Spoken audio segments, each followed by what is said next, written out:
Eleanor Hartwell pressed both hands against her swollen belly and stepped off the train into a Montana blizzard with $7, two frightened little girls, and a letter from a man she had never met. The letter said, "I am looking for a wife. I am not a complicated man." She had read those words 40 times on the journey west. She had told herself they were enough. Standing in the snow with Grace crying into her coat and Abby staring up at her with those old, knowing eyes, Eleanor understood for the first time that she had made a terrible mistake. If this story already feels like something you've lived or something you feared, please subscribe to our channel and follow Eleanor's journey all the way to the end. Drop your city in the comments below. I want to see how far this story travels. Now let's go back to that train platform in the snow. The train had been 4 days late out of Richmond. Eleanor hadn't slept more than 3 hours of any of those 4 days. Grace had cried through most of Missouri. Abby had sat perfectly still through all of it, which was worse. A 7-year-old who had stopped fidgeting, stopped asking questions, stopped being a child. That was something Eleanor could not look at too long without feeling the ground shift beneath her feet. She had spent the last of her husband's money on 3 tickets and a single trunk. The trunk held 2 wool blankets, 4 dresses for herself, 3 for the girls, a tin of crackers, Thomas's Bible, and a photograph of a man named Caleb Mallister that a lawyer in Richmond had handed her across a desk with an expression that suggested he felt sorry for her. The photograph showed a man standing in front of a fence post, hat on, arms crossed. He was not smiling. He was not frowning either. He was simply there, the way a fence post is simply there, solid and purposeless at the same time. And Eleanor had stared at that photograph for 6 days before she signed the papers and packed the trunk and told her daughters they were going on an adventure. Abby had said, "Where's Papa?" Eleanor had said, "Papa is with God now, sweetheart." Abby had said, "I know that. I meant, where are we really going?" 7 years old. Thomas's eyes. Thomas's directness. Thomas's terrible gift for cutting straight to the thing nobody wanted to say out loud. Eleanor had knelt down on the kitchen floor of the house they were about to lose and taken Abby's face in both hands and told her the truth. Or most of it. "We are going to Montana. A man there needs a wife. We need a home. We are going to help each other." Abby had considered this. Does he know about the baby? He does. Does he know about me and Grace? He does. Another long pause. Does he know about the debt? Eleanor had stood up then. "Finish your packing, Abby." The platform at Coldwater Bluff was nothing. A plank of wood, a rusted iron lamp that the wind had extinguished, and 3 feet of fresh snow coming down sideways in the gray afternoon. The station master stepped out long enough to point west and say, "Mallister spreads that way, 'bout 6 miles. He sends a wagon on Tuesdays." Then he stepped back inside and shut the door. It was Thursday. Grace looked up at her mother with red-rimmed eyes. "Mama, I'm cold." "I know, baby." "When are we going home?" Eleanor did not answer that. She pulled Grace closer against her side and looked at Abby, who was looking at the closed station master's door with an expression Eleanor recognized because she felt it herself. The specific exhaustion of having expected something and gotten nothing. "All right," Eleanor said. "We wait." They waited 40 minutes in the snow before the sound of a horse reached them. Not a wagon, 1 horse, 1 rider. He came out of the white with his hat pulled so low Eleanor could not see his face until he stopped the horse directly in front of them and looked down. He was bigger than the photograph suggested, broader through the shoulders. His coat was heavy canvas, dark with snow along the brim of his hat, and his eyes, when she finally saw them, were the particular kind of gray that looks like winter sky and tells you nothing. He looked at Eleanor, then at her stomach, then at Abby and Grace pressed against her sides, then back at Eleanor. "You're Mrs. Hartwell." "I am, and you're Mr. Mallister." "Caleb." He looked at the trunk. "That all you got?" "Yes." He swung down from the horse and picked up the trunk like it weighed nothing, tied it to the back of the saddle with 2 quick loops of rope, and turned back to face them. "Horse'll take the girls. I'll walk." He said it flat, no question in it, no warmth either, just the announcement of a plan. Abby stepped forward. "You're going to walk 6 miles in the snow?" Caleb looked at her. "Yes, ma'am." "Why don't we get a wagon?" "Wagon's stuck. Snow came early." "Did you know it was coming?" A pause. "Yes." "Then why didn't you—" "Abby?" Eleanor put her hand on her daughter's shoulder. "Thank Mr. Mallister." "Caleb," he said again, not correcting her rudely, just correcting her. He looked at Grace, who had buried her face entirely in Eleanor's coat and was refusing to look at the horse or the man or anything else. "Scared of horses?" Grace shook her head without coming out from the coat. "Good. Then she won't mind riding." He lifted Grace first, setting her carefully in the saddle with a steadiness that surprised Eleanor.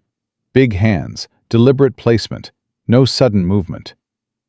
Grace gripped the saddle horn and looked down at the world with enormous eyes. He lifted Abby next. Abby submitted to it with the dignity of a small queen who has decided to allow the peasants to assist her. Then he looked at Eleanor. She was already reaching for the stirrup. "I can manage," she said. "I know you can." He said it without moving, just waiting.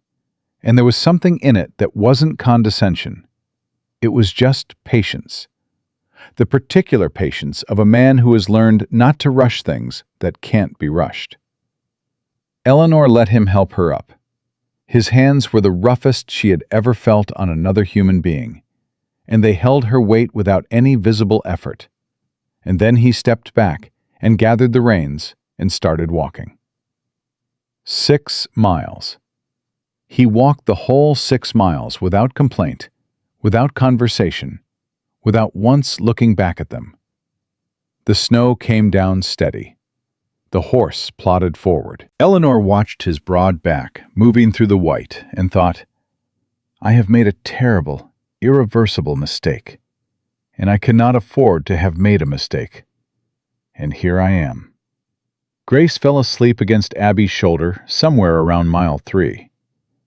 Abby said quietly to Eleanor's back, "Mama." "Yes?"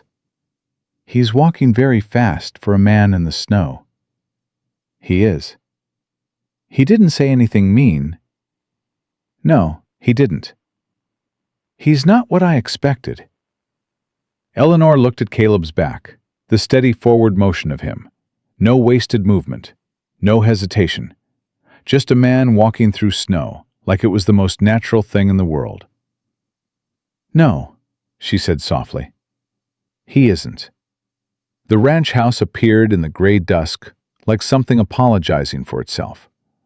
Small, low, solid. Smoke came from the chimney. The windows were dark except for a faint glow through one on the right side. Caleb took the horse to the barn without a word. Eleanor stood in the yard with Grace half asleep against her hip and Abby at her side, and looked at the house that was now, in some technical legal sense, her home.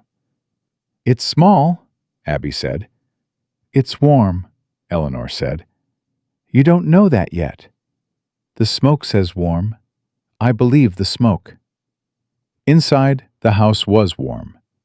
A cast-iron stove in the main room, a table with 2 chairs, bare walls, bare windows, no curtains, no rugs, no pictures, nothing that suggested a woman had ever lived here or been expected to. A shelf with 4 books, all practical, a farming almanac, a medical guide, something about horses, and a Bible with a broken spine that looked read rather than displayed. Eleanor set Grace in one of the chairs, unwound Abby's scarf, and began taking stock the way she had learned to take stock of everything since Thomas died. Quickly, practically, without feeling. Caleb came in from the barn, stomped snow from his boots on the porch, and stood in the doorway looking at the three of them arranged around his stove. "There's a room off the back," he said. "Bigger than it looks. Put a second bed in it last week. Figured—" He stopped, rubbed the back of his neck. "Figured you might need space." "2 beds?" Eleanor looked up. "For you and the girls. I'll take the barn." The barn. In a Montana winter. Eleanor stood up straight. "Mr. McAllister." "Caleb." "Caleb, you cannot sleep in the barn." "Done it before." "Not with a wife in the house." Something shifted in his face. Not offense exactly, more like surprise. Like the word wife had landed differently than he expected it to. "There's a cot. Stove in the tack room. I'll be fine," Abby said, from the chair, without looking up from where she was examining a knot in the table wood. "He's going to do it whether you argue or not, Mama. He decided before we got here." Caleb looked at Abby with an expression Eleanor could not quite read. "Smart kid," he said. "I know," Abby said. He made supper. Eleanor had expected to cook. She had prepared herself for it, had rehearsed it in her mind, demonstrating usefulness, demonstrating competence, proving to this silent man that she was worth what she cost. Instead, he moved around the small kitchen with the ease of a man long accustomed to feeding himself. Beans, salt pork, cornbread that came out of the oven dense and golden, and nothing like an apology. He set plates in front of the girls without ceremony. Grace had woken up and was staring at everything with the wide-eyed silence she used when she was overwhelmed. Caleb set a smaller portion in front of her, cut the cornbread into pieces without being asked, and moved back to the stove without comment. "She likes the crusts cut off," Abby said. "Abby," Eleanor said. "It's true." Caleb turned from the stove and looked at Grace's plate. He reached over, moved the cornbread pieces to the side, looked at Grace. "You eat what you can. Leave what you can't. Nobody's going to say anything about it." Grace looked up at him. She hadn't said a word since the train platform. She picked up a piece of cornbread and ate it. Eleanor watched this and felt something tighten in her chest that she did not have a name for yet. After supper, after the girls were in the back room, Grace asleep immediately, Abby lying stiff and awake as she always did, staring at the ceiling with Thomas's eyes, Eleanor came back to the main room and found Caleb sitting at the table with a cup of coffee. He had left a second cup on her side of the table. She sat down. The silence was the kind that expects something from you. Eleanor folded her hands on the table. "I should tell you something." "All right." "I wasn't fully honest in my letters." He didn't move, didn't react, just looked at her with those gray winter eyes and waited. "I told you I was a widow. I told you I had 2 daughters. I told you about the baby." She paused. "What I didn't tell you is that my husband left debts, significant ones. I have nothing, Caleb. No savings, no family money, no property. I came here with $7 in a trunk and 3 children, and that is the complete accounting of my resources. If you want to put us on the next train east, I will understand it. But I want you to know before you decide." Silence. The stove ticked. Wind pushed against the walls. "I know," Caleb said. Eleanor stared at him. "You know?" "Lawyer in Richmond sent a second letter. Different one than you sent me. Told me the situation." He turned his coffee cup slowly in his hands. "Told me about the debt. Told me about the baby's father being gone. Told me you'd probably try to explain it yourself when you got here, because you're not the kind of woman who lets things go unsaid."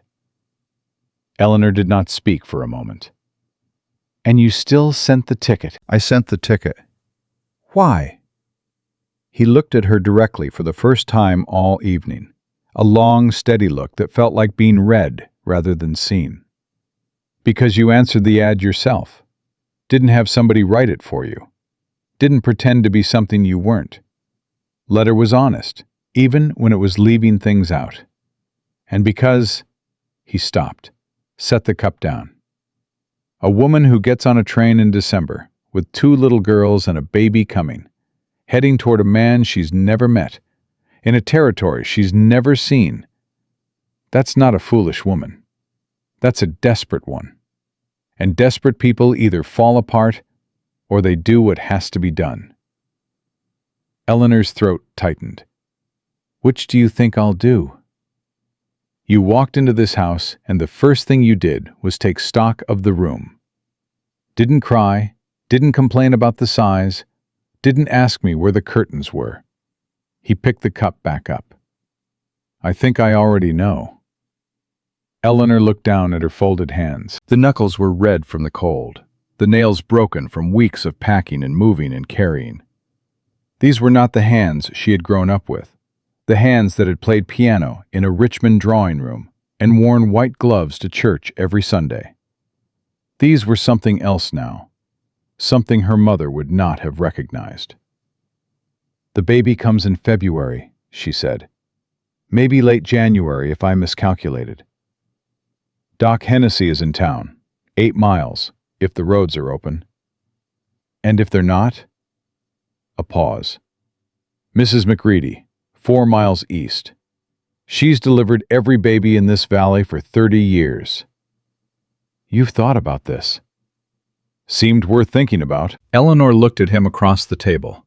This man who had walked 6 miles in the snow without complaint, and made cornbread, and left her a cup of coffee, and apparently prepared for the possibility of a winter birth in a blizzard. And she tried to reconcile him with the word stranger, which is what he still was, technically, legally, in every way that a word could be accurate. The word didn't fit right anymore. I should get to bed, she said. Sleep as long as you need. Chickens don't need tending till full light. I'll handle morning chores. She stood. He stood too, not because she had risen, she didn't think, but because it was simply the thing you did when a woman at your table stood up. The automatic courtesy of a man who had learned manners from people who meant them. Caleb. She stopped at the bedroom door. Thank you. For the ticket. For the cornbread. For... She gestured vaguely at the room, meaning all of it. The warmth and the quiet and the second coffee cup and the 2 beds. For thinking ahead. He nodded once. His jaw worked like he was going to say something, and then he didn't. Eleanor went into the bedroom and closed the door, and stood in the darkness, listening to Grace's slow, even breathing, and Abby's deliberate stillness, and the sound of Caleb's boots crossing the floor, the front door opening, the cold rushing in for one brief second, and then the door closing. Through the small window she could see the faint yellow light moving toward the barn. She watched it until it settled, until it stopped moving, until it became just a fixed glow behind the barn door. She pressed her palm against her stomach.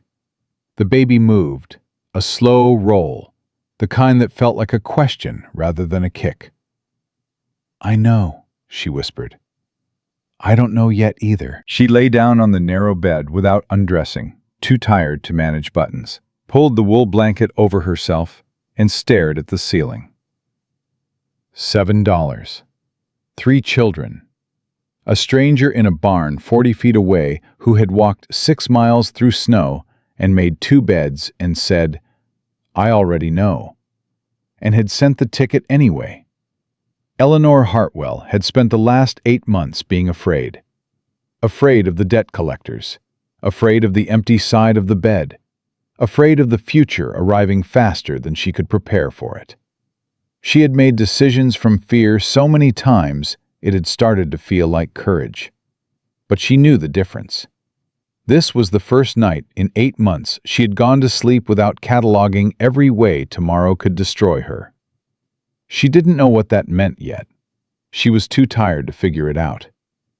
She closed her eyes, and for the first time since Thomas died, she slept through the night. What she didn't know, what she couldn't have known, lying there in the dark with Grace curled warm against her side, and Abby finally still, was that 2 miles north, where the tree line broke and the open high pasture began, something was moving through the snow. Not an animal, not the wind. A man on horseback, moving slow and deliberate in the direction of Caleb McAllister's fence line.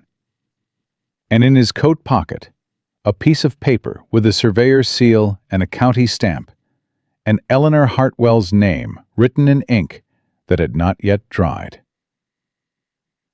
The rider came at first light. Eleanor heard the horse before she was fully awake, the crunch of hooves on frozen ground, the particular rhythm of something moving with purpose rather than wandering. She was already sitting up when she heard Caleb's voice outside, low and flat, and another voice answering it, higher, smoother, the kind of voice that practiced itself in a mirror. She dressed quickly, worked her buttons with stiff fingers, and came to the main room window.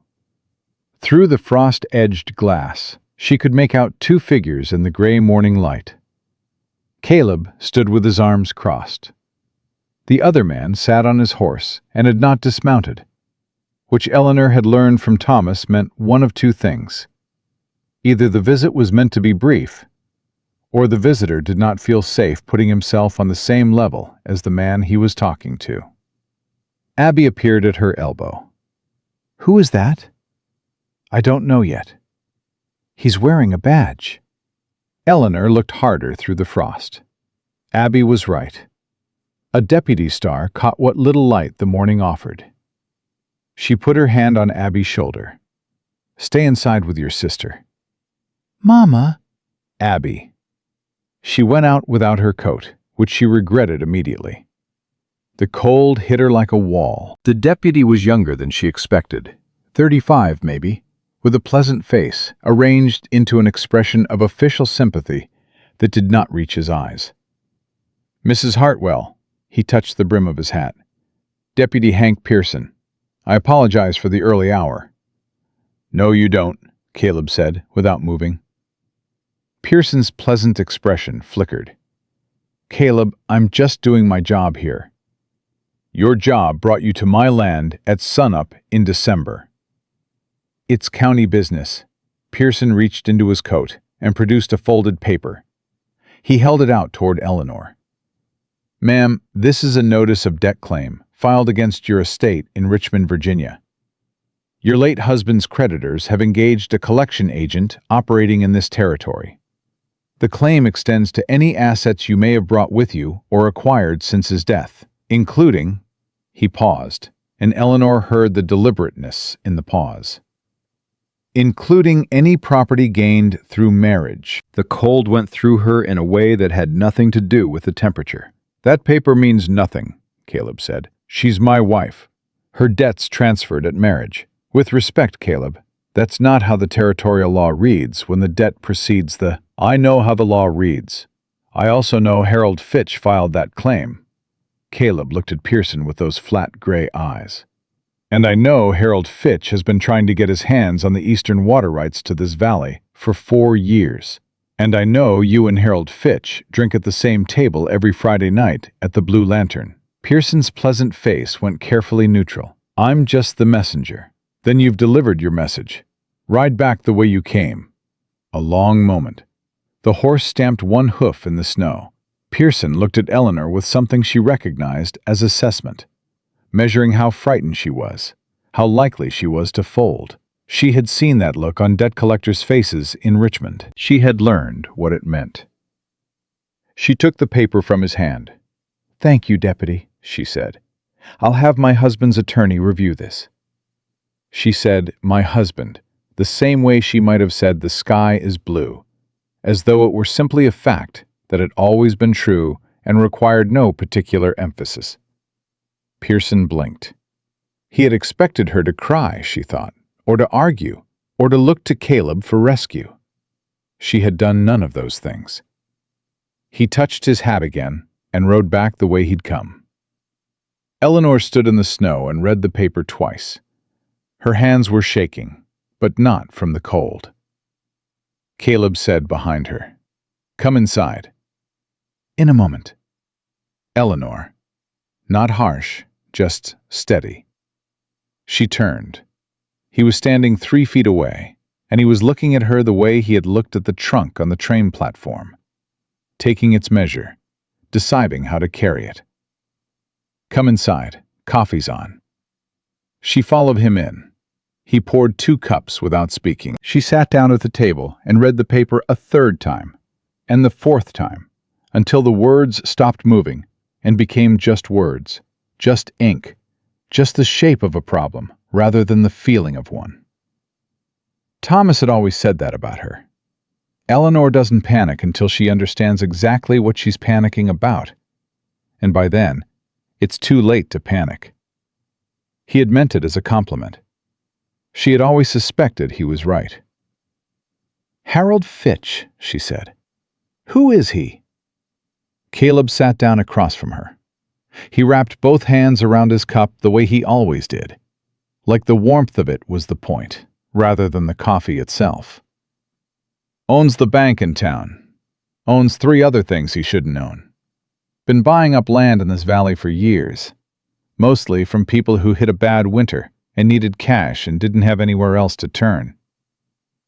"And the water rights?" "Creek that runs through my east pasture feeds 6 farms downstream. Whoever controls the headwater controls the valley." He paused.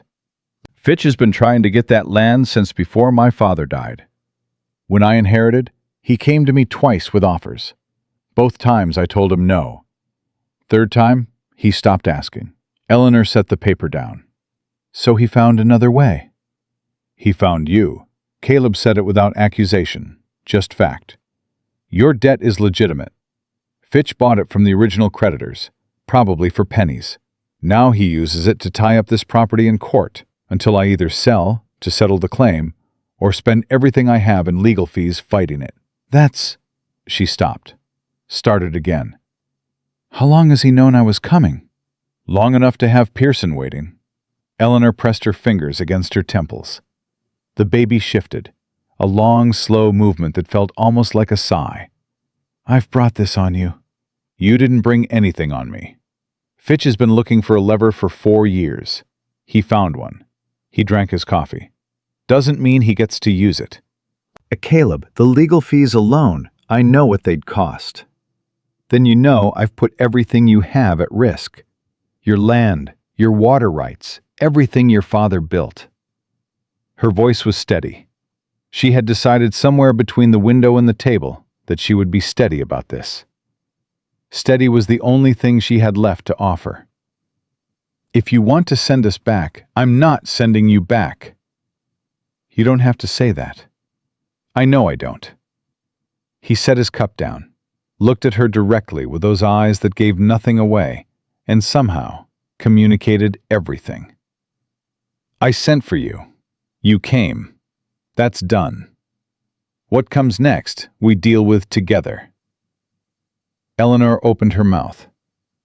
"Together," he said again, like he knew she was about to argue. She closed her mouth. From the back room came the sound of Grace waking up, the small shuffling noises, the particular whimper that meant she had reached across the bed expecting to find her mother, and found only blankets instead. Eleanor started to rise. Caleb raised one hand, a small gesture. "I'll get her." Eleanor sat back down, startled. He was already moving toward the back room, and she heard his boots on the floor, heard the door open, heard Grace's sleepy, confused sounds, and then heard Caleb's voice, lower than usual, saying something she couldn't make out. A pause. Then Grace, in the voice she used for things she had decided were acceptable. "I'm hungry." And Caleb, "Come on then." He carried her out. Grace had her arms around his neck and her face tucked against his shoulder, with the complete unconscious trust of a 4-year-old who has decided a person is safe and requires no further deliberation on the matter. Eleanor watched her younger daughter riding on a stranger's back into a kitchen she had never seen before, and felt something in her chest unlock in a way that was almost painful. Caleb set Grace in a chair, produced a piece of yesterday's cornbread, and put it in front of her. Grace ate. He went back to the stove. Abby emerged from the bedroom door with her hair unbrushed and her expression already set for the day. Watchful, careful, that 7-year-old face that had aged a year for every month since Thomas died. She looked at Grace eating, at Caleb's back of the stove, at the paper on the table in front of Eleanor. "What's that?" "Nothing that concerns you this morning," Eleanor said. Abby sat down and reached across the table and turned the paper to face her and read it. She read the whole thing. Eleanor watched her read it and thought, 7 years old, and thought, Thomas, and thought, God help me, she's going to be formidable someday. "He's going to try to take the land," Abby said. "Yes." "Can he?" "He's going to try." Abby looked at Caleb's back. "Does Caleb have a lawyer?" Caleb turned from the stove. He looked at Abby with that expression Eleanor had seen once before, on the train platform. The one that was not quite a smile, but was adjacent to it. The recognition of something unexpected and worth noting. "I do," he said. "Man named Porter in town. Good lawyer." "Is he faster than Fitch's lawyer?" "Don't know yet. You should find out today." "Abby," Eleanor said. "It's a reasonable point," Caleb said. He turned back to the stove. "She's right. I'll ride to town this morning." "The snow." "Snow's let up. Road's passable." He moved a pan from one burner to another. "Mrs. McReady'll come sit with you while I'm gone. She's been meaning to introduce herself." Eleanor felt the shape of this, how he had already thought it through, already prepared the next step before she had finished processing the last one. How he anticipated need the way other men anticipated weather. Not with anxiety, but with simple, practical foresight. You could see it coming, so you made ready. "You don't have to manage everything yourself," she said. He paused. Not long, a single beat. Then, "Been doing it alone a long time. Habit." "I know the feeling." He turned and looked at her over his shoulder. The morning light was coming through the window now, and she could see his face more clearly than she had yet. The lines at the corners of his eyes, the particular set of his jaw that meant he was thinking about something he hadn't decided how to say. "Reckon you do," he said. Ruth McReady arrived an hour later in a wagon pulled by the most opinionated horse Eleanor had ever seen. A spotted gray gelding who stopped in the yard and refused to move the last 15 feet to the hitching post, requiring a full 5 minutes of negotiation before Ruth climbed down in disgust and tied him to a fence rail instead. She was 60, round-faced, broad-shouldered, with a kind of gray hair that had been yanked back into a bun so many times it had simply surrendered to the shape. She came through the door without knocking, looked at Eleanor from boots to belly, and announced, "Lord have mercy, he wasn't exaggerating. You are going to need help." "Good morning," Eleanor said. "It's cold and the road's half ice, so I'll reserve judgment on that." Ruth set a basket on the table, bent down to look Grace directly in the face, said, "Hello, sweetheart, I'm Ruth. I'm going to be your friend whether you like it or not," and straightened up to face Abby with the expression of someone taking inventory. "And you must be the one who reads legal documents before breakfast." Abby stared at her. "How do you know that?" "Caleb told me on his way out." Ruth pulled a jar from her basket and set it on the shelf. "Apple butter. Don't thank me, just eat it. You look like you haven't been eating properly, and I'm not going to pretend I don't notice." She looked at Eleanor. "Sit down." You've been on your feet since that man rode out this morning, and your ankles are going to tell you about it before noon if you don't listen to me now." Eleanor sat down. "Good." Ruth pulled a chair around and sat across from her with the directness of a woman who had decided long ago that time spent circling around things was time wasted. "Now, I knew Caleb's father for 30 years. I've watched that boy, and I will call him boy until I'm in the ground. He doesn't mind. I've watched him work himself half to death on this land since Henry passed. 3 winters alone. 3. She shook her head. "A man can only do that for so long before the quiet gets inside him, and he forgets what he's working for." "He seems—" Eleanor searched for the word. "He seems all right." "He is all right. He's also so used to carrying everything himself that he genuinely does not know how to let anyone else carry any part of it." Ruth looked at her steadily. "That's going to be the thing that's hard between you. Not the debt, not Fitch, not even that baby coming in the middle of a Montana winter. The hard thing is going to be that man believing he is allowed to need something."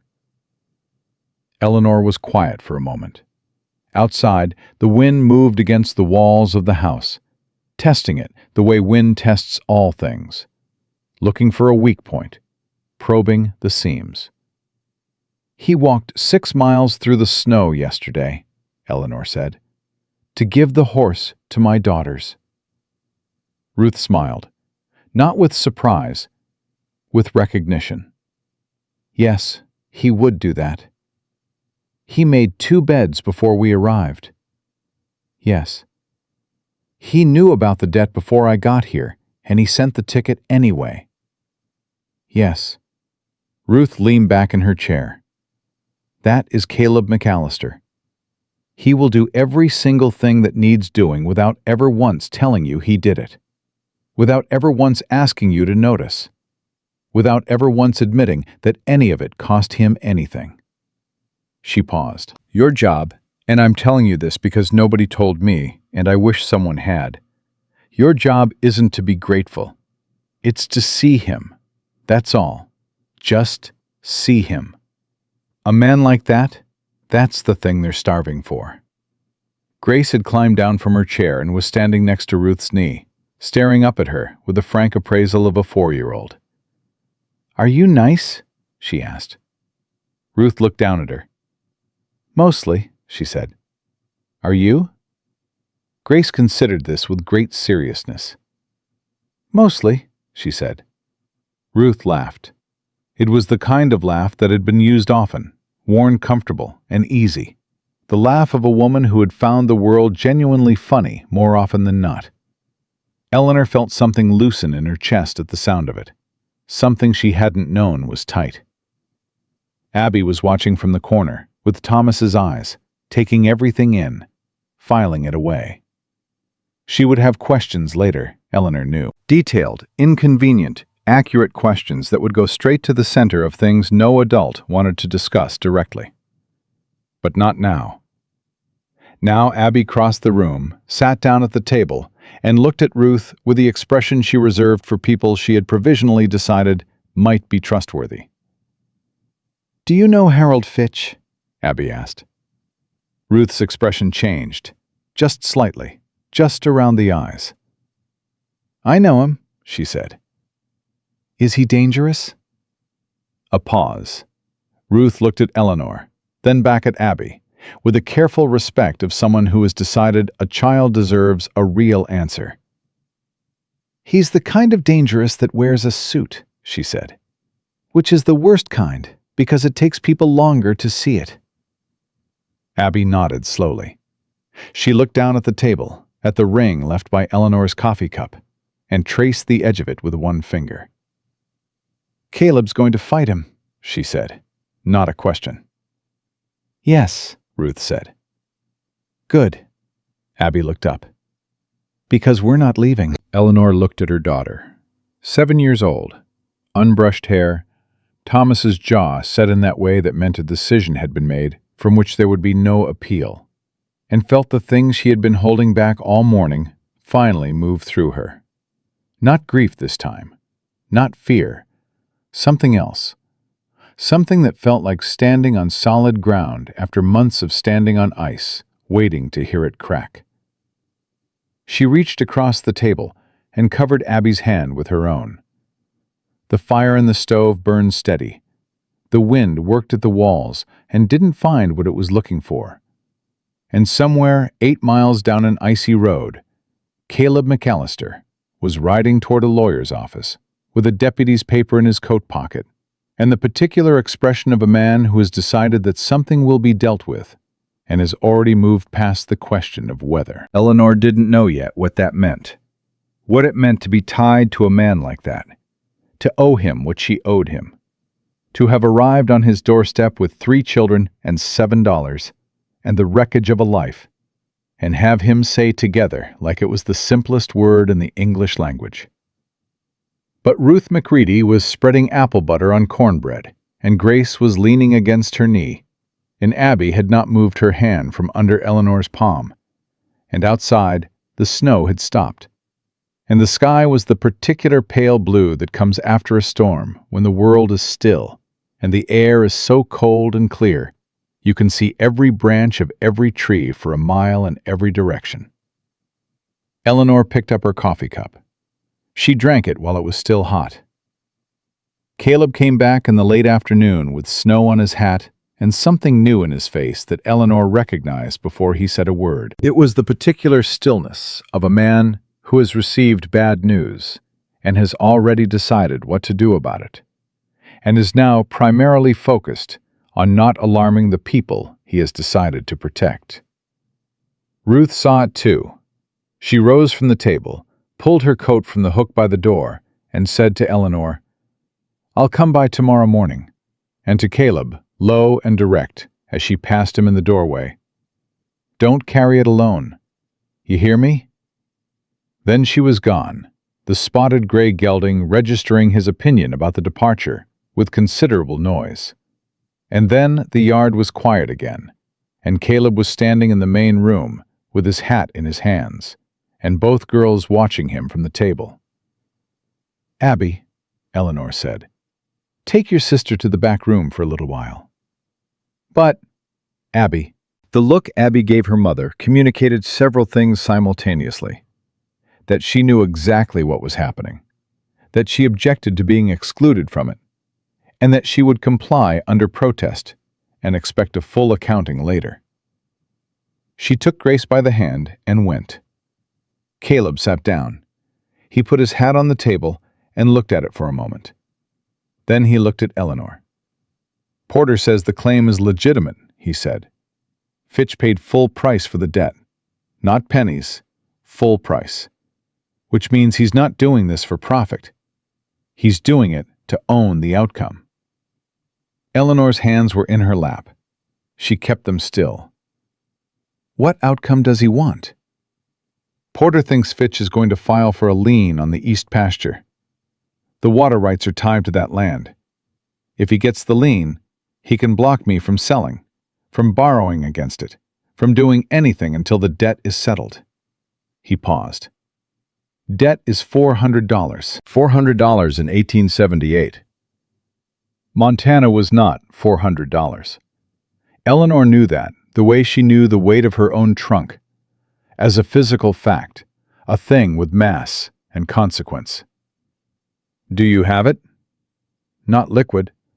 Land's worth 10 times that, but land doesn't pay lawyers, and it doesn't settle debt claims before a territorial judge." He turned his hat a quarter turn on the table. "Porter can file a counter motion, argue that the debt died with Thomas and can't be transferred to marital property acquired after his death. It's not a sure thing, but it's an argument." "How long does that take?" "Months, maybe longer." "And in the meantime?" "In the meantime, Fitch does what men like Fitch do. He waits. He lets the legal fees pile up. He makes sure everyone in Coldwater Bluff knows there's a cloud on the Mallister title, so nobody'll do business with me until it's resolved." Caleb looked up from his hat. He came to see Porter himself this afternoon. While I was there, walked in the door like he owned it, which he might. Porter rents from him. Said he wanted to offer a solution. Eleanor felt her jaw tighten. What solution? Sell him the East pasture, 20 cents on the dollar. He'll forgive the debt, drop the claim, and we keep the rest of the land. He paused. And he was very careful to say we, looking at me the whole time but saying we, making sure I understood he knew you were here, that this wasn't just about land. The fire in the stove ticked. The wind had picked up again outside. Eleanor looked at the paper still on the table, the debt claim with her name on it, and felt a clarity that was almost like calm, the eye of the storm kind of calm that she had learned to recognize as her mind making room for what had to be done. He's using me as leverage, she said. He's trying to. Caleb. She waited until he looked at her.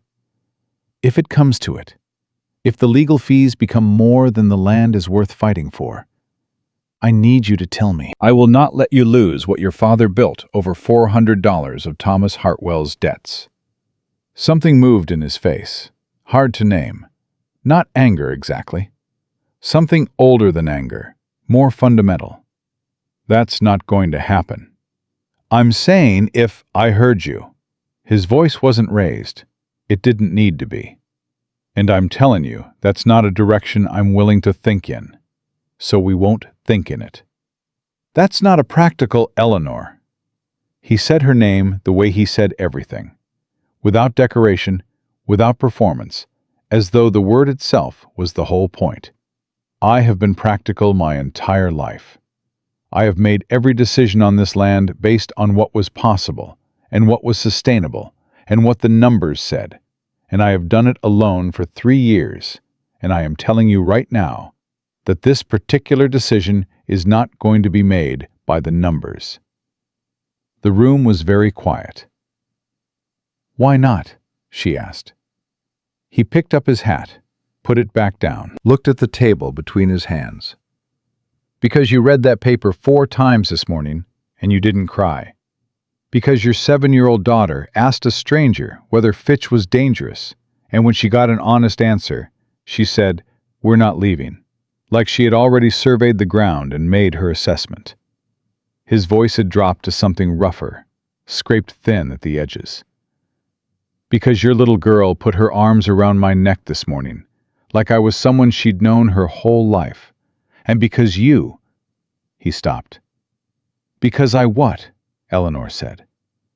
A long pause, the kind that costs something. Because you said my husband to Pearson this morning, on that porch in the snow, without your coat. Said it like it was just a fact, like you weren't calculating, weren't performing it for his benefit, just said it. He looked up. Nobody said that about me before. Said it like they meant it. Eleanor looked at him across the table. This man who had walked 6 miles through snow and made 2 beds and ridden 8 miles on an icy road to fight a battle she had brought to his door.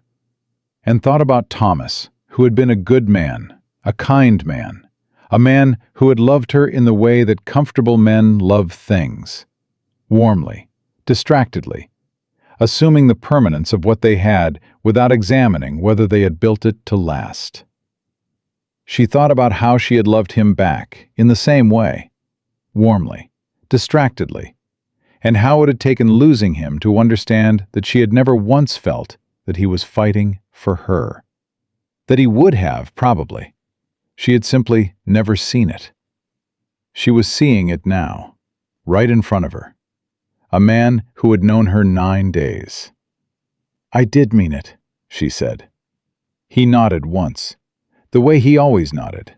Short, complete, a period at the end of a sentence. Then he stood up and put his hat on and said, I need to check on the horses. Temperature's dropping. He was almost to the door when she said, Caleb. He stopped. Thank you. For going to Porter. For not telling me it was fine when it isn't. She paused. "For not lying to me to keep me from worrying." His back was to her. She saw the slight shift in his shoulders, something releasing and tightening at the same time. "Seemed like you'd rather know." "I would." "Yeah." He opened the door. The cold rushed in. "I know you would." The door closed. Eleanor sat at the table for a long time after that, her hands resting on the worn wood, feeling the grain of it beneath her fingers. The years of use worked into it. Outside, she could hear Caleb moving around the barn, the occasional low sound of a horse responding to his voice, and the steady moan of the wind around the eaves. Abby appeared in the doorway to the back room. "Is it bad?" "It's manageable." "That's not the same as not bad." "No," Eleanor agreed. "It's not." Abby came and sat down across from her, the same chair Ruth had occupied, the same frank, direct posture. In the low lamplight, she looked so much like Thomas that Eleanor's throat tightened. "Mama, are you scared?" Eleanor considered the question seriously, the way she always tried to consider Abby's questions, because Abby could tell the difference between a real answer and a managed one, and reacted to the latter with a contempt that was somehow worse than anger. "Yes," she said, "a little." "Of Fitch?" "Of Fitch, a little. Of owing Caleb more than I can repay. Of the baby coming in weather like this. Of being a burden to a man who has already been carrying too much." She paused. "Take your pick." Abby was quiet for a moment, staring at the lamp. "Ruth said Caleb needs someone to see him," she said. "Not be grateful. Just see him." Eleanor looked at her daughter. "You were listening." "I was in the next room. The walls are thin." Abby looked up. "I see him, Mama." He carried Grace without making a face about it. He cut her cornbread without being asked. He knew you'd rather have bad news than comfortable lies. She said it simply, the way children state observable facts. "He's a good man. He's just not used to anyone noticing." Eleanor reached across and tucked a piece of hair behind Abby's ear, an old habit from when Abby was small enough to allow it without protest. Abby was still small enough, barely, and tonight she allowed it. "When did you get so wise?" "I've always been wise," Abby said. "You're only just starting to consult me properly." Eleanor laughed. It surprised her, the ease of it, the way it came up without effort, and she thought, when did that come back? She had not laughed easily in 8 months. She had laughed, managed laughs, social laughs, the kind you produce to reassure the people around you that you are coping. But not this. Not the kind that comes from somewhere real. 3 days on this ranch. 9 days married to a man she had not met until she stepped off a train into a blizzard. Something was shifting. She could feel it, the way you feel the temperature dropping, not as a single event, but as a gradual accumulation of small changes that together become undeniable. The shift happened faster than she expected, and from a direction she did not anticipate. It was 4 days later when Harold Fitch came himself. Not Pearson this time. Fitch. She knew him before Ruth had to tell her, because there was only one kind of man who arrived at a working ranch in a black coat with silver buttons in the middle of a December morning, sitting in a hired buggy with a driver, looking at the property around him the way a buyer looks at something already sold. Eleanor was at the window when the buggy came up the track. Caleb was in the far pasture mending fence and could not have heard it. Ruth, who had fallen into the habit of arriving most mornings with something in a basket and a directness that Eleanor had come to depend on more than she would have predicted, was sitting at the table behind her. "Don't go out there," Ruth said. "He'll want to come in." "Let him knock." He knocked. Eleanor opened the door. Harold Fitch was 50, broad through the middle, with the careful grooming of a man who spent considerable effort appearing uncareful. His face was friendly in the same way Pearson's had been friendly, assembled rather than felt. He removed his hat and smiled and said, "Mrs. Mallister, I hope I'm not interrupting." "You are," Eleanor said. "What can I do for you, Mr. Fitch?" The smile didn't waver. "I wanted to introduce myself properly. I feel terrible that our first interaction was through official channels. That wasn't my intention. I'd hoped to speak with you and your husband together, but I understand he's out." "He is. You're welcome to come back when he's here." Of course, of course." He didn't move. "I won't take a moment of your time. I just wanted to say, personally, I have nothing but sympathy for your situation, Mrs. Mallister. Arriving in a new territory in this weather, expecting a fresh start, and then finding yourself tangled in these legal complications. It must be terribly stressful." His eyes dropped to her stomach, brief and deliberate. "Particularly given your condition." Ruth made a sound behind Eleanor that was not quite a word. Eleanor kept her face even. She had learned this from Thomas's creditors, that the men who meant to take something from you always led with sympathy. The sympathy was the tool. The hand extended in sympathy was the hand that picked your pocket. "I appreciate your concern," she said. "Is there something specific you wanted to say?" "Only that there's a simple solution available. And I hate to see a young family suffer unnecessarily over a matter that could be resolved in an afternoon." He produced a folded paper from his coat. Another paper, another document, another thing with her name on it, and held it out. "This is a deed of sale for the east pasture and the associated water rights. Fair market value, I assure you. If you'd like to have your own attorney review it, I completely understand. I just thought—" "No." He blinked. "I beg your pardon?" "No." Eleanor did not take the paper. "I won't be reviewing it, and I won't be signing it. And I'd like you to take it back the way you came." She held the door with one hand and met his assembled smile with a steadiness she felt all the way down to the soles of her feet. "My husband has an attorney. If you have a legal claim, pursue it through him. If you'd like to make an offer on the property, make it to Caleb directly. But you will not come to this house when my husband is not here and present documents to me and suggest that I can resolve this in an afternoon.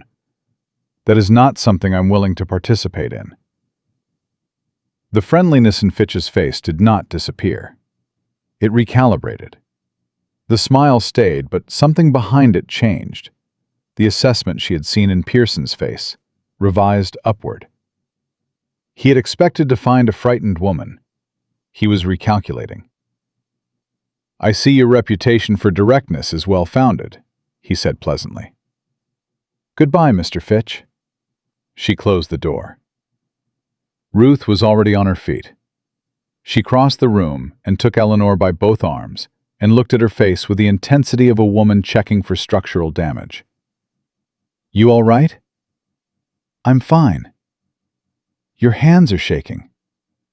"They do that." Eleanor looked down at her hands, which were indeed shaking, and thought with distant amusement that they had been shaking on and off since Richmond and showed no particular sign of stopping. "I'm fine, Ruth. He was testing how afraid I am." And I suppose we'll find out whether I passed." The back door opened. Caleb came in from the side, which meant he had seen the buggy and come around the back of the barn rather than across the open yard.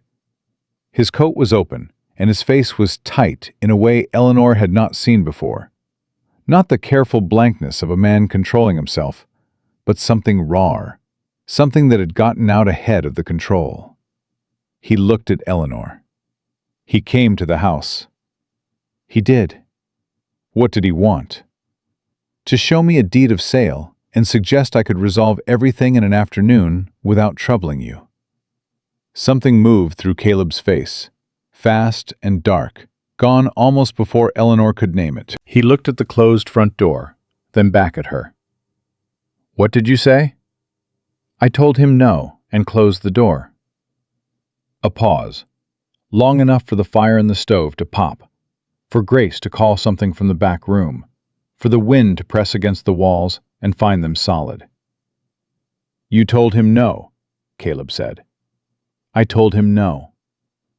He looked at her for a long moment, with an expression she was only beginning to learn to read. The one that lived in the territory between what he felt and what he knew how to say. The gap that was usually crossed by coffee left on the stove and cornbread cut into pieces and the lamp burning in the barn. He crossed the room. He stood in front of her. His hand came up slowly and rested on her shoulder, light as something that wasn't sure it was allowed to be there. "You didn't have to do that," he said. "I know." "You could have listened to him, could have told me afterward. Nobody would have—" "Caleb." She looked up at him. "I didn't come 2,000 miles in December to let a man in a black coat talk me into selling your father's water rights while you were out mending fence." His hand tightened on her shoulder, just slightly, just enough. "No," he said. His voice was rough at the edges. "I reckon you didn't." Ruth, from the table, with the serenity of a woman watching something confirm what she already knew, said, "I'll put more coffee on." Nobody argued with her. But that night, after the girls were asleep and the lamp was burning low, and Eleanor was lying on the narrow bed, listening to the wind work itself up into something serious against the north wall of the house, she felt the first pain. Not a contraction, not yet. Something lower, something that spread slowly through her lower back and settled there with the particular patience of something that intended to stay. She lay still, counted breaths, told herself it was nothing, told herself it was the cold, told herself what she told herself every night when fear woke her at 2 a.m, that she had survived worse, that she was capable, that tomorrow would be manageable. The pain spread. Grace shifted in her sleep and pressed warm against Eleanor's side, and Eleanor put one hand on her daughter's back and one on her stomach, and lay in the dark and listened to the wind announce itself, and thought, "Not yet. Please, not yet." But a body does not negotiate with a calendar, and outside, the temperature was dropping in the way that experienced Montana men would later describe as the worst cold snap of the decade. And the snow that had been threatening all week finally made its decision, and by the time the lamp burned out, the world beyond the window was white and getting whiter. And Eleanor Hartwell Mallister, 34 years old, 8 months along, 2 daughters asleep beside her, lay in the dark and understood that the thing she had been preparing for was no longer coming. It was here. She did not call out right away. That was the first thing. The stubborn, practiced silence of a woman who had learned that calling out in the night meant frightening children. And frightened children needed managing. And managing children while in pain was a particular kind of impossible she was not ready to attempt alone. She lay still through the first 3 pains and counted between them the way the Richmond doctor had told her to count. Measured the distance. Told herself she had time. The 4th pain changed her mind about the counting. She got up slowly, one hand on the wall, one on the bed frame, and stood in the dark until the room stopped tilting. Grace had not stirred. Abby had. Eleanor could hear the change in her breathing, the shift from deep sleep to something lighter. That particular vigilance Abby carried even unconscious. Eleanor waited. Abby's breathing steadied. She moved toward the door. The main room was dark except for the dull orange glow of the stove's dying fire. Eleanor fed it 2 pieces of wood by feel, got it breathing again, and stood in the new warmth with her hands pressed against her lower back and tried to think clearly. Doc Hennessy was 8 miles. The road was under 2 feet of new snow and still coming down. That was not a calculation with a good answer. Ruth McCready was 4 miles east. She looked at the front door. The wind was doing things to the windows that made the glass sound fragile. 4 miles in this was not 4 miles. She looked at the barn. She crossed to the barn door, opened it 6 inches against the wind's resistance, and said his name once, just loud enough to carry. "Caleb!" Nothing. The wind took the word. She said it again, louder. A light moved in the barn. Then boots on frozen ground, fast, and Caleb was at the door, still pulling his coat on, hat crooked, his face doing the thing it did when he had come from sleep to alert without the middle part. Stripped down to something essential, no performance, just the man himself looking at her with those gray eyes, sharp and present. He took one look at her face and one look at her hands pressed against her back and said nothing at all, just stepped aside and let her back in from the cold and followed her in and closed the door. "How far apart?" he said. "I don't know exactly. The last one was—" Another pain moved through her, slow and purposeful, and she stopped talking and breathed through it the way she had been taught. Counted the seconds, and when it passed, she said, "Closer than I'd like." Caleb was already moving. She heard him at the door to the back room, heard his voice, low and steady. "Abby, wake up. I need you to listen to me." And heard Abby's immediate response. No grogginess, no confusion, just, "Is it the baby?" "Yes. I need you to watch your sister. Can you do that?" A pause so brief it barely qualified. "Yes." "Good girl. Don't come out of this room unless I call you, all right?" "All right." "Then, is Mama okay?" "She's going to be fine."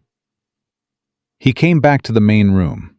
Eleanor was sitting in the chair by the stove, which she had reached mostly under her own power and was privately proud of. Caleb crouched in front of her, put one hand on her knee, and looked up at her with the direct, uncomplicated attention of a man who has decided that this situation requires everything he has and is already committed to giving it. "I need to get Ruth," he said. "The road—" "I know the road." "Caleb, if you get turned around in the dark—" "I won't." He said it the way he said everything certain, not boasting, just reporting. "Buck knows that trail better than I do. He's made it in worse." He paused. "But I need you to tell me how much time I have." Eleanor looked at him.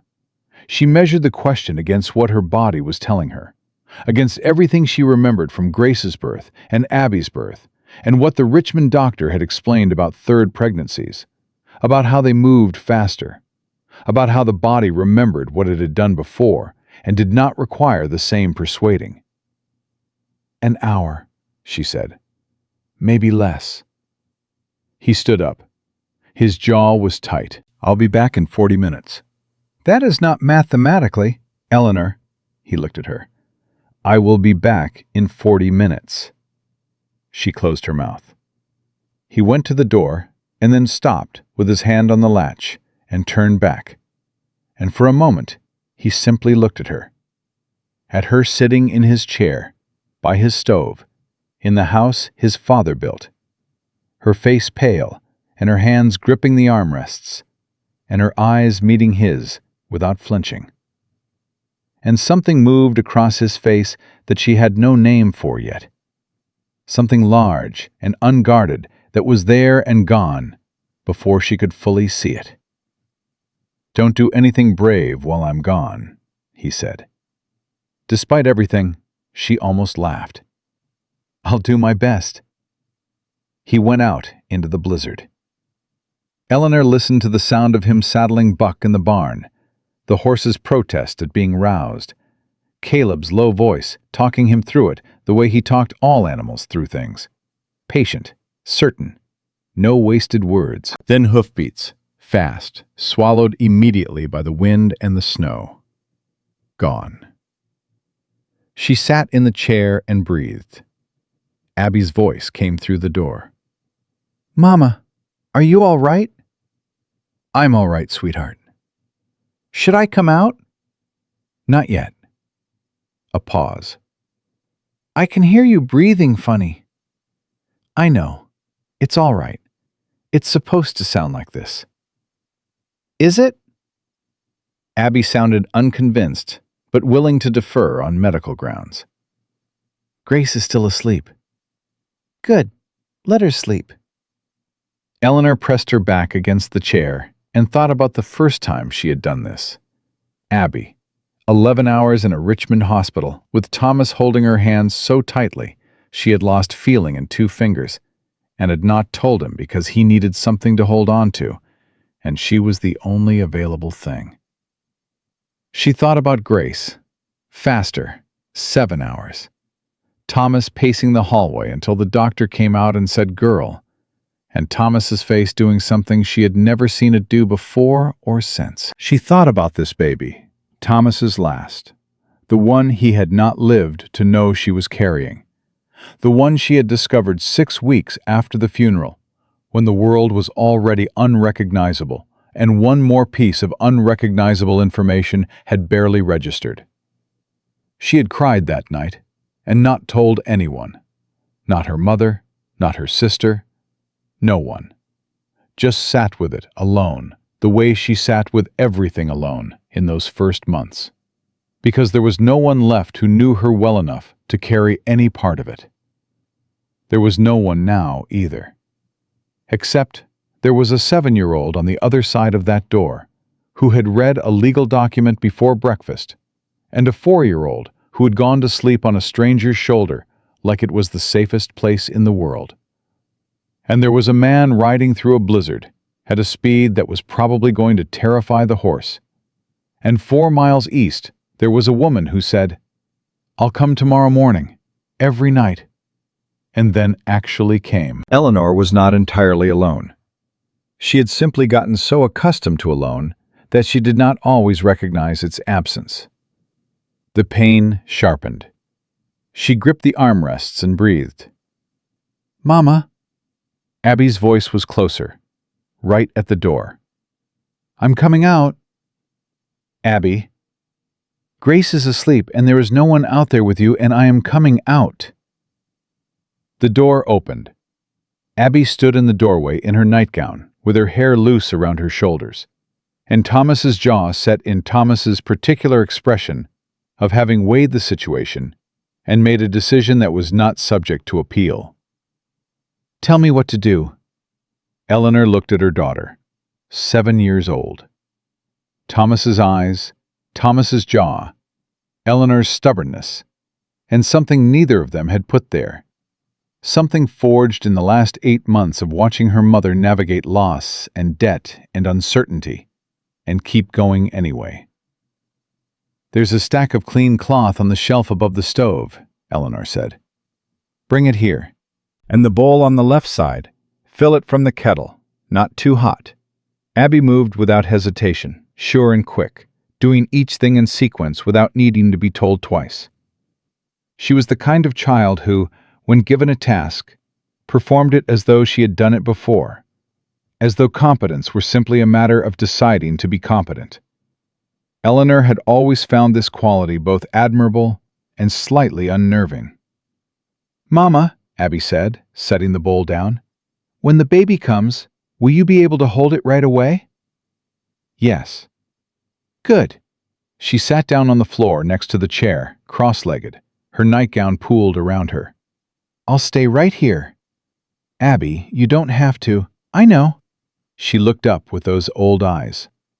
"I want to." Eleanor reached down and put her hand on her daughter's head.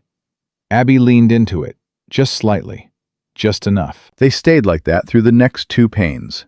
Abby's small hand finding her mother's, Eleanor holding on without letting herself grip too hard. Both of them, breathing in the lamplight, while the blizzard made its arguments against the walls, and the fire held its ground. The door came open 38 minutes after Caleb had ridden out. Not 40. 38. Ruth McReady came through first, coated in snow to the shoulders, her bun half demolished by the wind, her face red from cold, and something else. The focused energy of a woman who has been woken at 2 in the morning and has immediately shifted into the mode that 30 years of delivering babies in the Montana Territory produces. She took in the room in one sweep. Eleanor in the chair, Abby on the floor, the bowl, the cloth, the fire, and said, "Good girl," to Abby, and "How far apart?" to Eleanor in the same breath. 2 minutes, Eleanor said. Maybe less. Right. Ruth was already removing her coat. "Caleb, get that back room warm. I want the stove in there going, and I want another blanket on that bed. And then you stay out of the way unless I call you." "I know," Caleb said.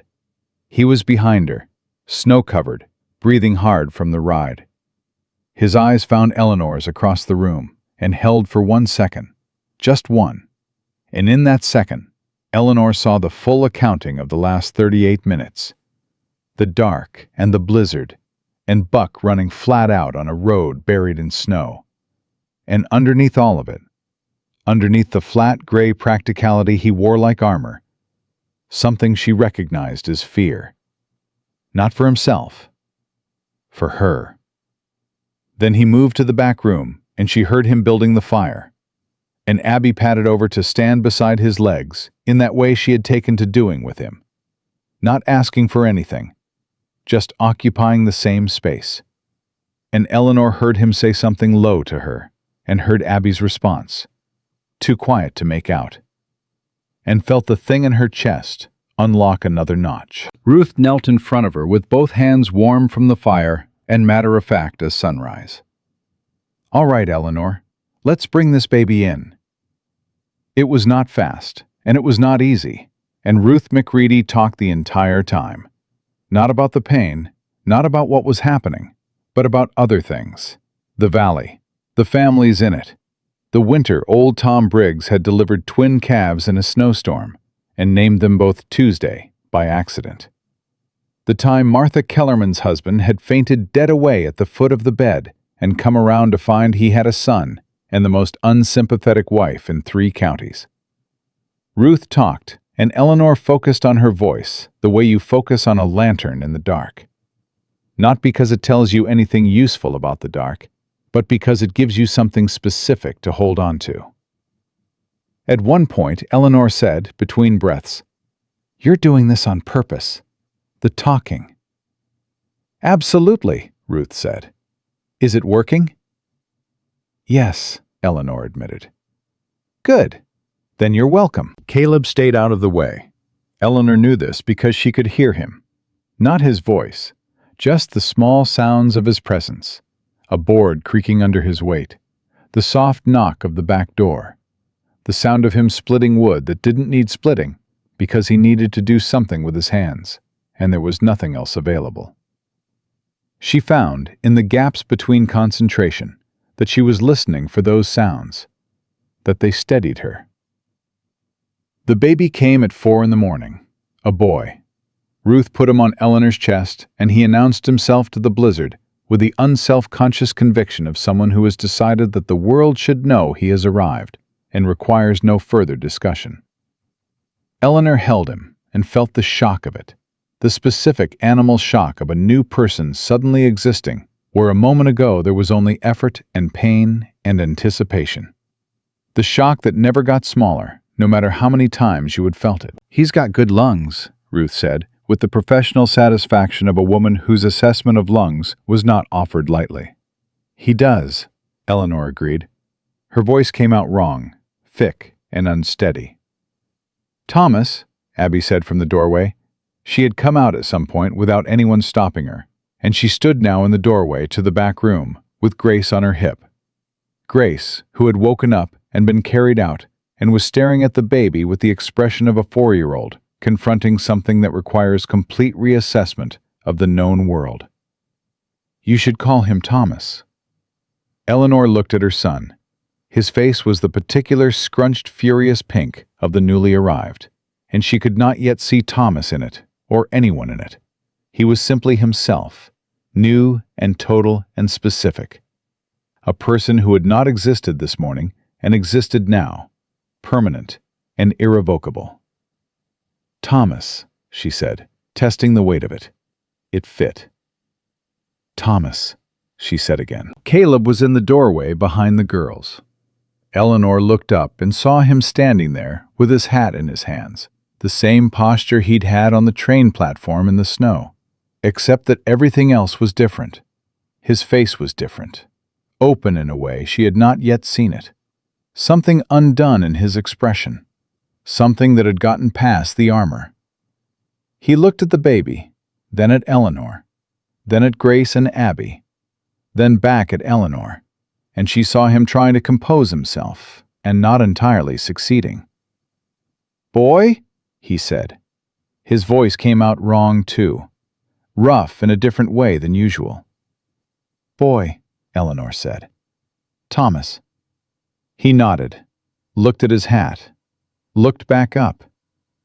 "Good name." "I think so." A silence. Not the heavy kind, the kind that holds things. Grace squirmed down from Abby's hip and crossed the room with the purposeful tottering of a 4-year-old on a mission, and reached up toward the baby with both hands. Ruth intercepted her with the practiced ease of 30 years' experience, redirected her hands to the edge of the blanket, and said, "Gently, he's new." Grace touched the blanket with one finger.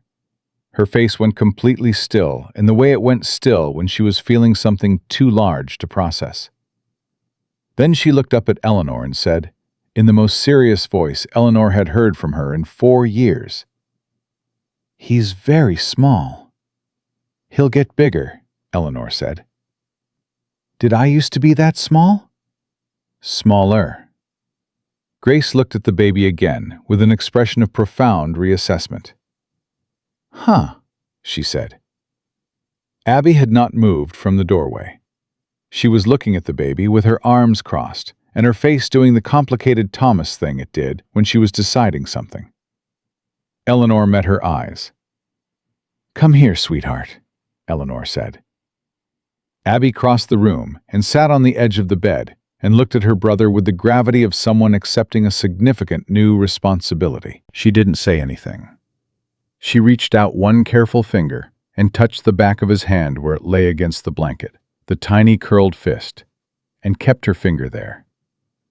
Eleanor looked up. Caleb was still in the doorway. He had not come in. She thought she understood that, the way he stood at the threshold of things, waiting to be certain he was wanted before he moved forward.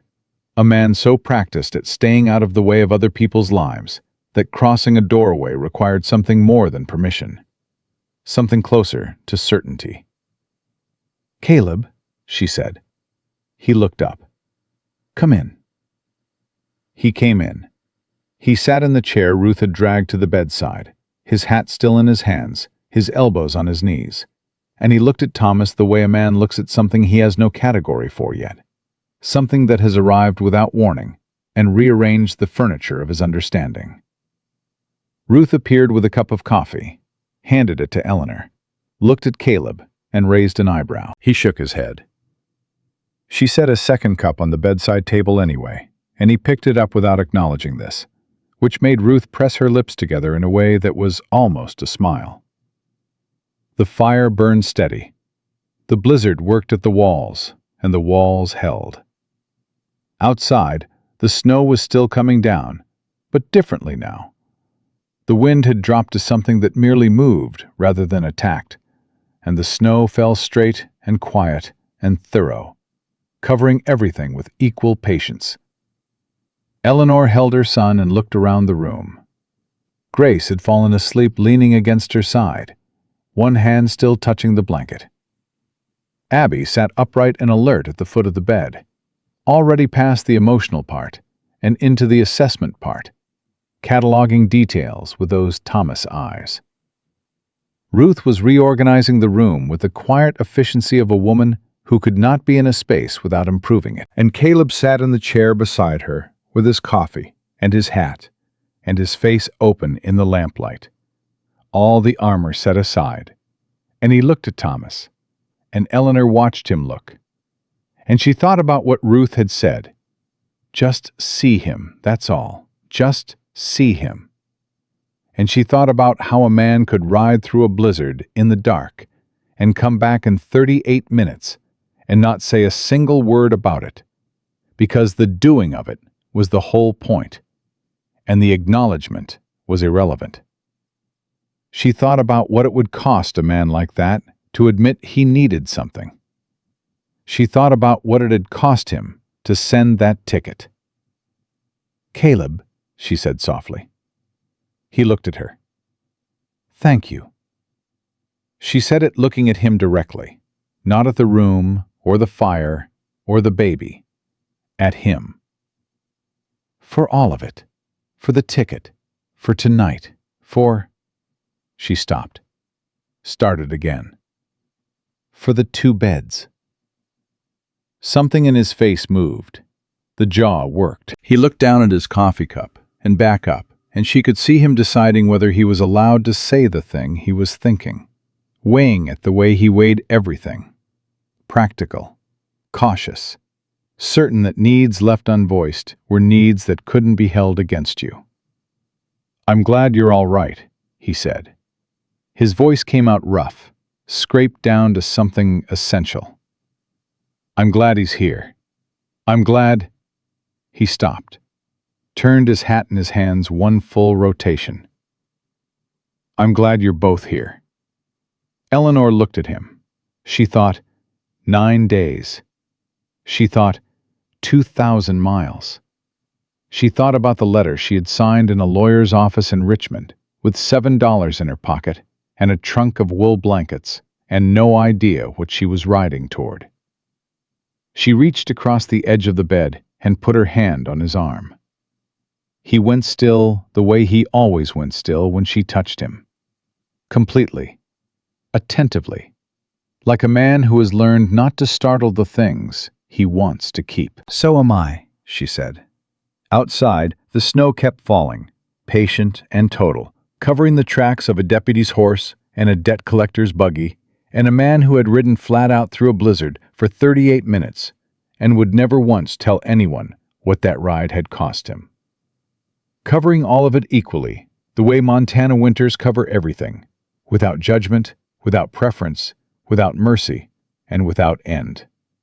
But the fire held, and the walls held, and in the small back room of a ranch house on the eastern edge of the Coldwater Valley, a boy named Thomas slept on his mother's chest, and his sisters slept around him, and a man who had spent 3 years alone sat in a chair and held a cup of coffee and did not leave.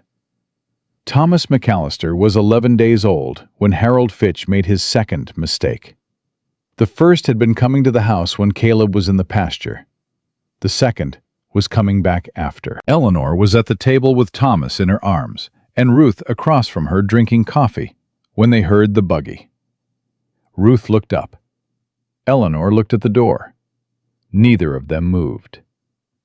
Caleb came in from the barn before Fitch had finished tying his horse. He did not look at Eleanor or Ruth. He hung his coat on the hook, washed his hands at the basin, dried them on the cloth hanging by the stove, and then turned to face the door with the particular stillness of a man who has decided exactly how this is going to go and requires no further preparation. Fitch knocked twice. Caleb opened the door. "Harold," he said. Not a greeting, an acknowledgement, the way you acknowledge weather. Fitch had brought someone this time. A man in a brown coat who stood slightly behind him and to the left and held a document case under one arm. A lawyer, Eleanor thought, or something performing the function of one. Caleb. Fitch's assembled smile was in place. His eyes moved past Caleb to Eleanor at the table, to Thomas in her arms, and something in the smile recalibrated with the speed of a man revising a calculation. "Congratulations are in order, I hear. A boy." "State your business," Caleb said. Fitch produced an envelope. The Territorial Court has accepted our motion. A hearing has been scheduled for the 14th of February. The lien on the east pasture will be formalized at that time, pending the judge's ruling. He held out the envelope. I wanted to deliver this personally, as a courtesy. Caleb did not take the envelope. You rode 4 miles in January to deliver a courtesy. I rode 4 miles because I respect you, Caleb. I always have. And because I think there's still time to resolve this without dragging it through a courtroom. Fitch's voice was warm, reasonable. The voice of a man who genuinely could not understand why everyone was making this so difficult. Your wife came here with debt that isn't hers by right. You married her in good faith. The law puts you in an unfair position, and I am sorry for that. I am simply trying to offer a way out. The east pasture, Caleb said. The east pasture. The water rights transfer to my holding company. You keep everything else.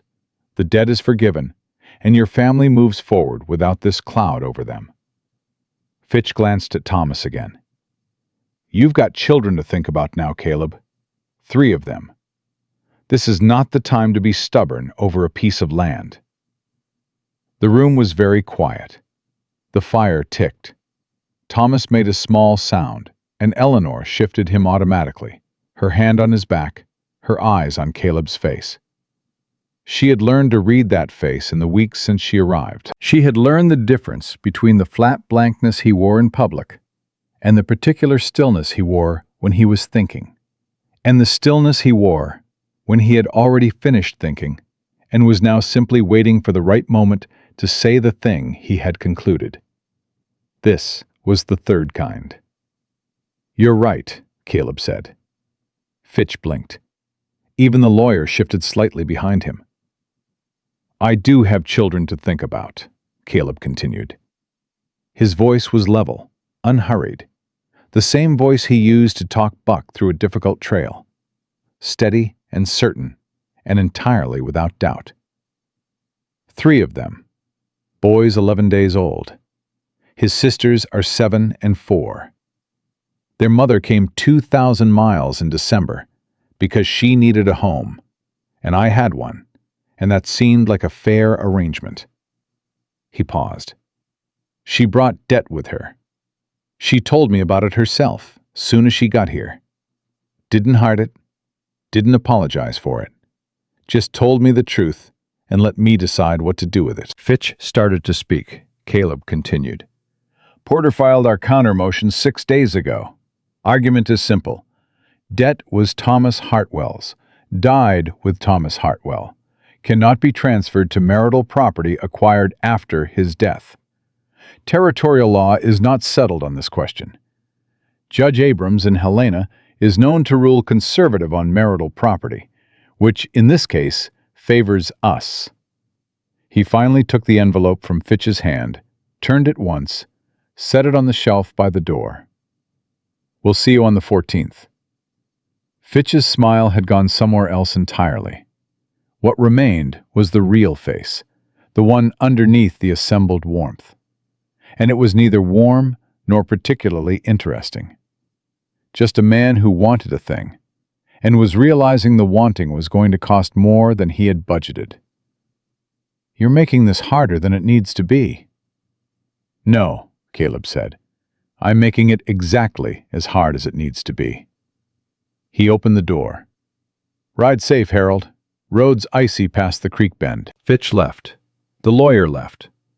The buggy turned around in the yard and went back down the track, and Eleanor watched through the window until it disappeared into the tree line. Ruth let out a long breath. Lord, have mercy, she said, in the tone she reserved for things that had gone better than expected. Caleb closed the door. He stood with his back to the room for a moment, his hands still on the latch. Eleanor could see the set of his shoulders, the slight change in them as the tension worked its way out, the way a body releases what it has been holding once the thing requiring it is over. He turned around. Porter thinks we'll win, he said. Not certain, but he thinks it." "I know," Eleanor said. "You told me." "Wanted you to hear it again, in front of—" He gestured vaguely at where Fitch had been standing. "Wanted you to know it wasn't bluster." Eleanor looked at him across the room. Thomas was awake now, regarding the middle distance with the unfocused philosophical gaze of the very new. "It wasn't," she said. "I know the difference." Something eased in his face. Ruth stood and pulled her coat from the hook. She looked at both of them with the expression she wore when she was satisfied with how something had turned out, which was different from her pleased expression, less surprised, more confirmed. "I'll be back Thursday," she said. "Unless the weather turns, in which case, Friday." She kissed the top of Thomas's head, squeezed Eleanor's shoulder, pointed at Caleb on her way to the door. "Eat something. You look like you've been forgetting to." "I eat," Caleb said. "Bread and coffee is not eating." She went out. The house settled into its particular winter quiet, the kind that had stopped feeling empty to Eleanor sometime in the second week, the kind that now felt like held breath rather than absence, like a room between one thing and the next. Abby came out of the back room, where she had been studiously not eavesdropping. "Did he leave?" "He left," Eleanor said. "For good?" "For now." Abby considered this with her arms crossed and her head tilted, the posture she used for problems she was still working through. "Porter's going to win," she said. "The argument is correct. A debt can't survive the death of the person who made it and then follow the widow into a new marriage. That's not how equity works." Eleanor and Caleb both looked at her. "I've been reading," Abby said, without particular defensiveness. "Caleb has a legal guide on the shelf, Chapter 9. Caleb looked at the shelf, then back at Abby. He did the thing with his face that happened around Abby approximately 3 times a day, the almost smile, the recognition of something that required acknowledgement, but defied easy categorization. "Chapter 9, he said. "It's very clear." Abby went to the table and sat down and reached for the cornbread that had been sitting there since breakfast. "You should have Porter cite Harmon versus the Territory in the counter-motion. It's a Helena case from 1871. The judge ruled that marital debt does not—" "Abby." Eleanor used the voice she reserved for genuine boundary setting, rather than management. Abby looked up. "Eat the cornbread." A pause. "I'm just saying Porter should—" "I'll tell him," Caleb said. "Chapter 9, Harmon versus the Territory." He said it with complete seriousness. No condescension in it. None of the patient tolerance adults perform for children they weren't actually listening to. He was listening. He always listened to her. Abby had noticed this approximately the second day, and had never gotten fully used to it. She ate the cornbread. Grace appeared from the back room, dragging her blanket, and climbed into Caleb's lap, with the unconscious confidence of a child who has decided a person is furniture in the best possible sense. Solid, permanent, always where you left them. Caleb shifted to make room for her without interrupting what he was doing, which was nothing, which seemed to be enough. Eleanor watched this and felt the thing that came over her several times a day now, quieter than it had been at first, but no less large. The specific weight of understanding how close she had come to not being here. How many decisions in a chain of small, desperate decisions had led to this particular kitchen on this particular January morning, and how none of them had felt like hope when she made them. Had felt instead like the absence of other options, and how it turned out that sometimes the absence of other options and hope were the same direction, just lit differently. The 14th of February came on a Thursday, with the sky so clear and cold it looked like glass. Caleb drove the wagon to town, with Eleanor on the seat beside him, and the girls and Thomas wrapped in blankets in the bed behind them. Ruth had offered to stay with the children, but Abby had stated her intention to attend the hearing in terms that left no room for discussion. and Eleanor had decided that a daughter who had read Chapter 9 deserved to see the outcome. Porter met them outside the courthouse, a thin, cheerful man in his 50s, with ink-stained fingers and the economical confidence of someone who genuinely loved his work. He shook Caleb's hand, nodded to Eleanor, looked at Abby with the assessing expression of someone who had been briefed. "You must be the one who found Harmon versus the territory," he said. Abby straightened. "Chapter 9, she said. "The legal guide on the second shelf." Porter looked at Caleb. "She's right, you know. I'd already found it, but it's a good site." He looked back at Abby with something approaching professional respect. "You can sit in the front row. Pay attention." The hearing lasted 2 hours. Judge Abrams was 60, gray, and had the manner of a man who had heard every argument available to human ingenuity and was no longer easily impressed by any of them, but remained entirely capable of recognizing one that was correct. Fitch's lawyer was smooth and well-prepared. Porter was quieter and more precise.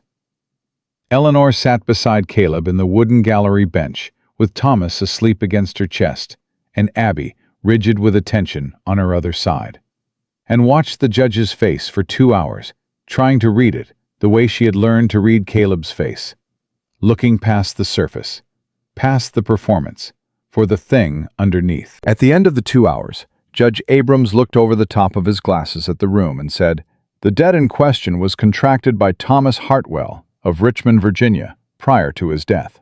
The claimant purchased this debt following Mr. Hartwell's death and has attempted to extend it to property acquired by Mrs. Hartwell subsequent to that death, and through a separate legal arrangement. The court finds no basis in territorial law for this extension. Motion for lien is denied. Debt claim against Mallister property is dismissed." He closed the folder in front of him. "Mr. Porter, well argued. Mr. Whitfield," this to Fitch's lawyer, "better luck next time." He stood. Everyone stood. The gavel came down. Abby said quietly, emphatically, "Harmon versus the territory." Porter, 2 rows ahead of her, turned around and gave her one slow nod of acknowledgement. Fitch was already moving toward the door, his lawyer beside him, neither of them looking back. Eleanor watched them go and felt not triumph, which she had expected, but something quieter. Relief, yes, but under it, something like grief. The particular grief of having been afraid for a long time, and suddenly having the object of the fear removed, leaving you with all the fear still in your body and nowhere to put it. Caleb's hand found hers under Thomas's blanket. He did not squeeze it or make anything of it, just put his hand over hers and left it there, warm and certain. And that was enough. That was more than enough. And Eleanor pressed her eyes shut for 1 second and let the relief move through her completely.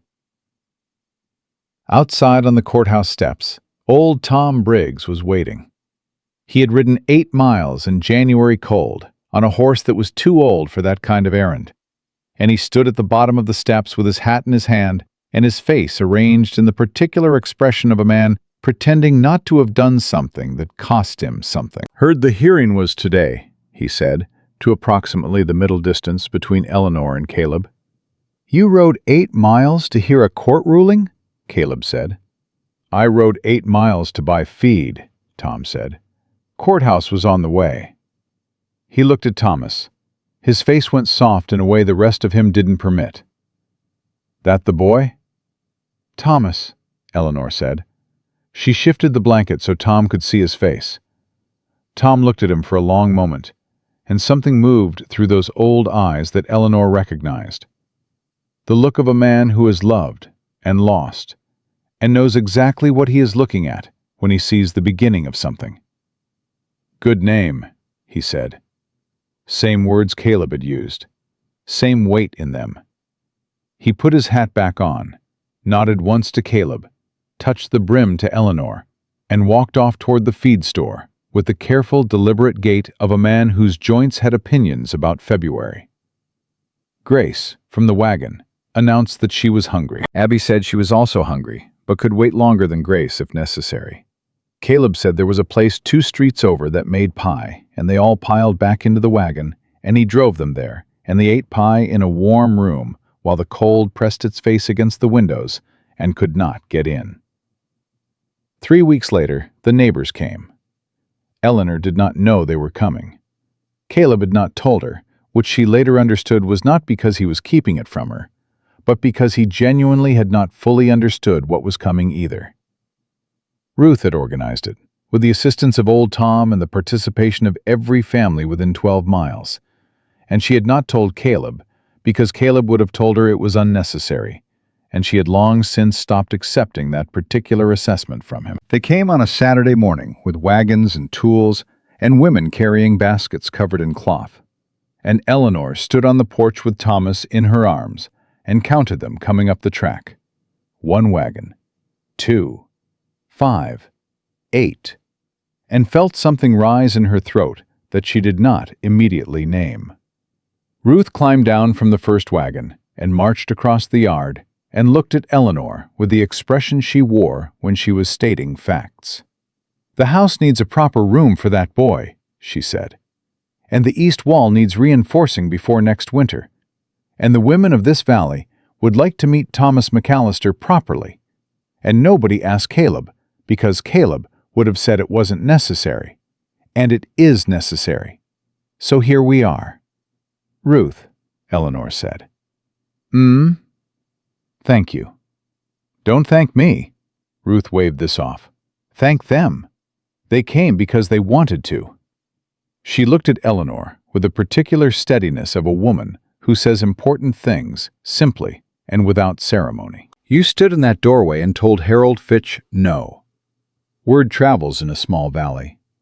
These people know what that cost you, and they came because they wanted to." She paused. "That's how it works out here. You hold your ground, people show up." The men unloaded lumber and tools and fell naturally into the work the way men do when there is a task with a clear purpose and someone with enough skill to direct it without requiring discussion. Caleb moved among them with the ease of a man rediscovering something he had forgotten he knew. That work done alongside people who chose to be there is different in kind from work done alone. That the same board, driven into the same frame by 2 sets of hands, means something different than a board driven by one. And that the difference is not in the board. Eleanor watched him from the porch and thought about Ruth's words. Just see him, that's all. And thought that seeing him was no longer something she had to remind herself to do. He had stopped being a stranger somewhere between the train platform and the blizzard, and she could not have named the exact moment, because it had not been a moment. It had been an accumulation, a series of small, true things that had added up to something she recognized as real. Abby appeared at her elbow with Grace on her hip, the posture she had adopted as naturally as breathing in the weeks since Thomas was born. This 7-year-old who had become, without discussion or ceremony, the second most capable person in any room she entered. "Mrs. Patterson brought 3 pies, Abby said. "Ruth says she still won't share the recipe." "No?" "Ruth says she'll take it to the grave and consider it a victory." Abby watched the men working for a moment. "Mama?" "Yes?" "Are we going to stay? For real? Not just because we have to." Eleanor looked at her daughter, then at the yard full of people who had come 8 miles in February because a woman had stood in a doorway and said no to the wrong man. Then at Caleb, who was showing a younger man how to read the level on a crossbeam the same way he showed everything, without lecture, without impatience, just standing beside him and waiting while he figured it out. "Yes," she said, "for real." Abby nodded. The decisive kind, the Thomas nod, the one that meant a matter had been settled and required no further examination. She handed Grace to Eleanor, jumped down from the porch, and walked across the yard to where Caleb was working and stood beside him with her arms crossed, watching the younger man with the beam, ready to assist if her assessment was requested. Caleb looked down at her. The almost smile came. He said something. Abby said something back. He handed her the level, and she held it against the beam with the seriousness of someone who has been given a genuine responsibility and intends to honor it. Eleanor stood on the porch with her son in her arms and her youngest daughter on her hip, and watched her eldest child hold a level steady in a Montana February, alongside a man who had walked 6 miles through snow and ridden through a blizzard and sat in a chair for 4 days and never once asked for anything in return, and felt the last of the fear finish leaving her body. Felt it go the way fever goes.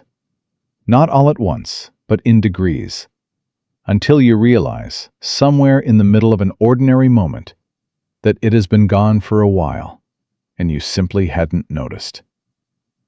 That evening, after the neighbors had gone and the girls were asleep and Thomas was fed and settled, Eleanor came out to the porch and found Caleb already there, his chair turned toward the yard, his coffee cooling in his hands. The sky was clear and enormous, the way Montana skies are in winter, too large to hold, full of more stars than any Richmond sky had ever shown her. She sat in the other chair. He handed her his cup without speaking, and she drank from it and handed it back. They sat in the cold and the silence for a while, and it was the good kind, the kind that held things. "Porter sent a bill," Caleb said. "I know. I saw it." "It's considerable." "I know." She paused. "But we have the water rights." "We have the water rights," he agreed. Another silence. "Caleb." "I need to tell you something." She turned to look at him. He turned to look at her, those gray winter eyes attentive in the starlight. "I came here because I was out of choices. I want you to know that I know that's not the same as choosing you. And I want you to know that somewhere between the train platform and tonight, it became the same thing for me.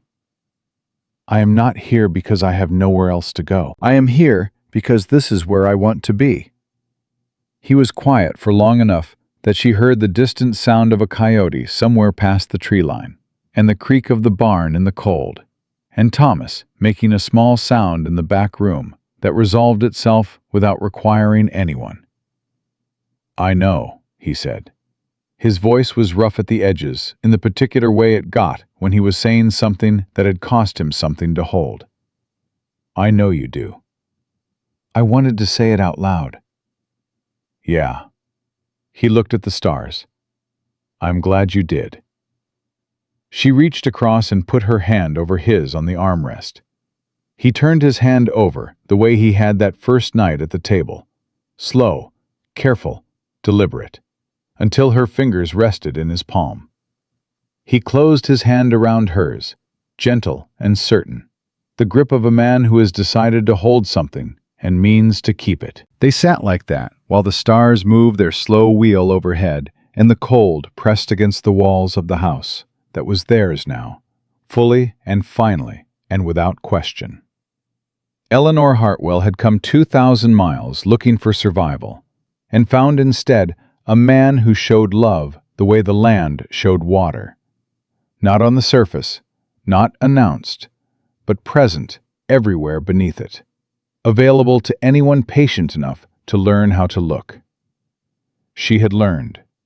She was still learning. She thought she would be learning for a long time, and she found, sitting in the cold with his hand warm around hers, and her children breathing steady inside the walls his father had built, that this was not a burden, but a gift. The gift of a life that was not finished, not fixed, not final, but growing, the way all good things grow, slowly and from the root, in the deepest and most unshowy way, the way that lasts. She had arrived in the snow with $7 and a trunk and 3 children, and a letter that said, "I am not a complicated man." She stayed because he was right. He was not a complicated man. He was something better, something rarer. He was a true one. And in the end, that was everything.